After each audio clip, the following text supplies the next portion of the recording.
fellow booktubers, my name is Lauren, you're watching Dreams Books Courage, and today I'm doing a book discussion over Red Queen by Victoria Aveyard. And I know a lot of you guys have requested me do a book discussion on this, so I am finally getting around to doing it. And I'm so excited to talk about this book because I really enjoyed it and I would love to know what your opinions are as well down in the comments. So first, let me talk about some non-spoilery stuff for you guys who have not yet read this book.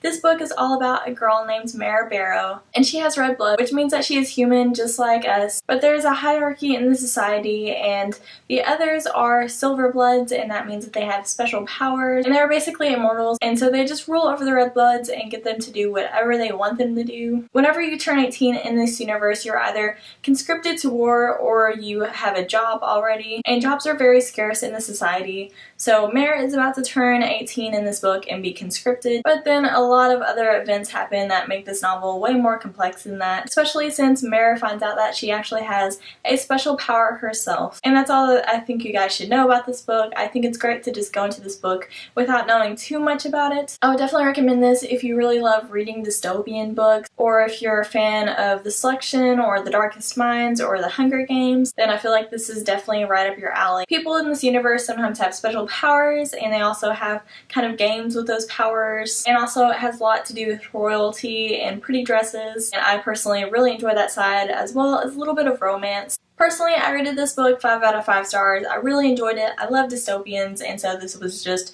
a perfect read for me. So if you have not yet read this book, I would click out of this video right now and then come back and watch it whenever you have read it, so then we can talk about the spoilery stuff. So now we are going to move on to the spoilers of this book and really get into a discussion over it. First of all, let's kind of talk about the characters, especially Mare. Personally, I really enjoyed her character. I felt like a lot of her choices were very wise. She really tried to keep her distance from the princes and not get too close to them. I thought that she was a very strong female character, and those are the types that I like to read about. She really cares about her family and really anyone that's close to her, and so she'll do anything for them, and that's just a really good trait that I look for in heroines. And then we have the princes, which are Cal and Maven. So first, let's talk about Prince Maven. At first, you could tell that he really did not want to marry Mare, and then out of nowhere he did a complete 180 and joined the Scarlet Guard and did all of these things that were just perfect. It made him too perfect for Mare. And so throughout reading this book, I knew that there was going to be a betrayal happening. Obviously, it says anyone can betray anyone like 1,000 times, so I thought that Maven would be the one to betray Mare. But before we get to that, let's talk about Prince Cal. I thought he was so sweet at first, and for the most part, I really do like him more than Maven. Like, even whenever Maven was at his most perfect, I still thought that Cal was a better match for Mare. I really do think that he would make a great king, and it really saddened me that they couldn't be together. But of course, I didn't really trust Cal very much either. I really had a lot of distrust throughout reading this book. But then at the end, whenever Cal chose to betray Mare, I thought, okay, that was the betrayal, so Prince Maven actually is as perfect as he says he is.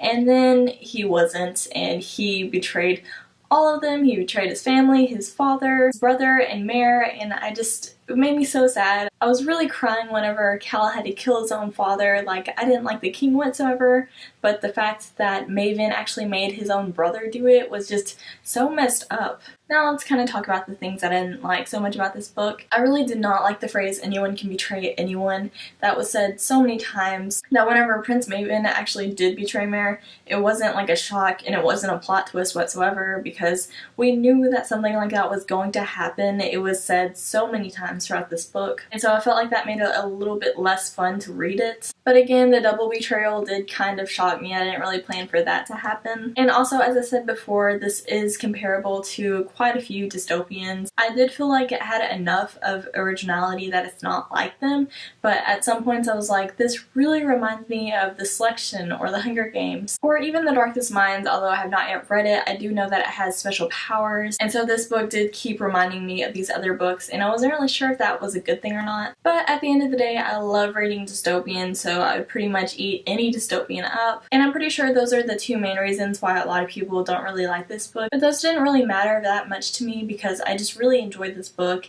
and at the end of the day, I think that the characters themselves kind of made up for it. And so now let's talk about the pros of this book. First off, let's just take a moment to appreciate that Mare actually made wise decisions about guys. Like, okay, maybe the Cal thing and the kissing didn't really work out, but she was very wary of being with either prince or being in this world at all. She did realize, okay, someone's probably going to betray me, these people are too perfect, especially Prince Maven, and so she did realize a lot of that stuff. And a lot of times female characters and young adults, especially dystopian, just do not have that kind of mindset, and so they just walk into situations. But I felt like the story was set up in a complex way, and that Mare for the most part did make wise decisions. Also, I did really appreciate the romance aspect because there wasn't very much of it. Like, yes, Mare and Maven and also Cal did kiss, but it wasn't like they were totally in love within the story or anything like that. Like, I do want more romance in the next book, but within this, I felt like it was done very well. Now let's talk about a few things that I want to see in the next book. I really want there to be